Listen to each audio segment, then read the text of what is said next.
This is a war that should have never happened. It's a war the Russians tried repeatedly to settle on terms that were very, very beneficial to Ukraine and us. The major thing they wanted was for us to keep NATO out of the Ukraine. The big military contractors want to add new countries to NATO all the time. Why? Because then that country has to conform its military purchases to NATO weapon specifications, which means certain companies, Northrop Grumman, Raytheon, General Dynamics, Boeing, and Lockheed, get a trapped market.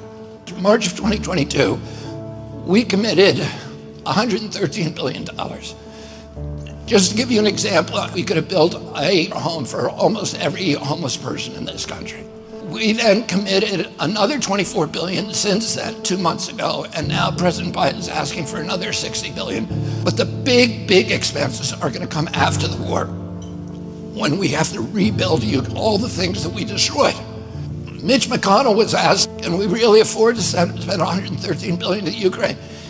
He said, don't worry. It's not really going to Ukraine.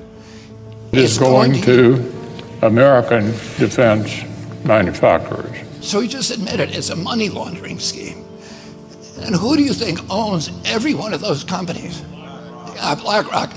So Tim Scott, during the Republican debate, said, don't worry, it's not a gift to Ukraine, it's a loan.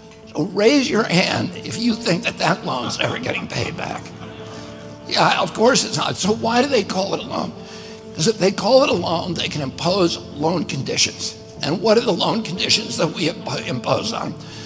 Number one, an extreme austerity program, so that if you're poor in Ukraine, you're going to be poor forever. Number two, most important, Ukraine has to put all of its government-owned assets up for sale to multinational corporations, including all of its agricultural land, the biggest single asset in Europe. In Ukraine, there's been 1,000 years of war fought over that land. It's the richest farmland in the world. It's the breadbasket of Europe. 500,000 kids almost, Ukrainian kids, have died to keep that land as part of Ukraine.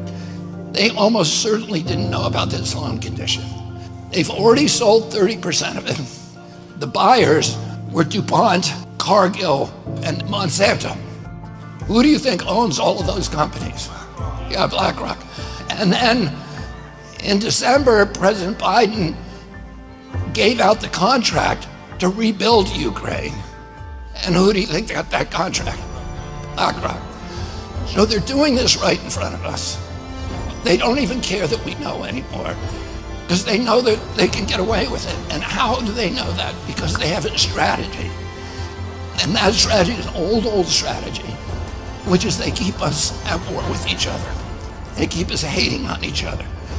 They keep the Republicans and Democrats fighting each other, black against white, and all these divisions that they sow.